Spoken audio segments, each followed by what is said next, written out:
Merhabalar. Mevsim gereği solunum yolu enfeksiyonlarının sıklığında belirgin bir artış söz konusu. Öksürük artık daha sık rastladığımız şikayetlerden.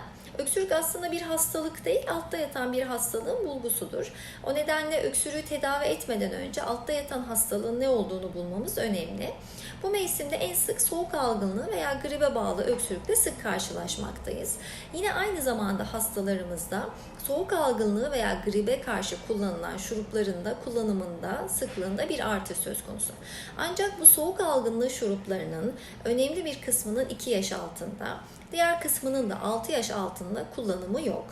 6 yaş üstünde kullanımına izin verilen şuruplarda da kanıtlanmış belirgin bir faydası yok. O nedenle biz soğuk algınlığı grip şuruplarını önermiyoruz. Soğuk algınlığı gribe bağlı öksürükte çocuğun sık duş yaptırılması, burnunun sık temizlenmesi, bol sıvı gıda içirilmesi uygun olacaktır. Bununla birlikte doğal bal yedirilmesi ya da doğal bal veya kekikten oluşturulan öksürük şuruplarının yine bitkisel soğuk algınlığında vücut direncini artırmaya yönelik bitkisel şuruplarında kullanımı doğru olur.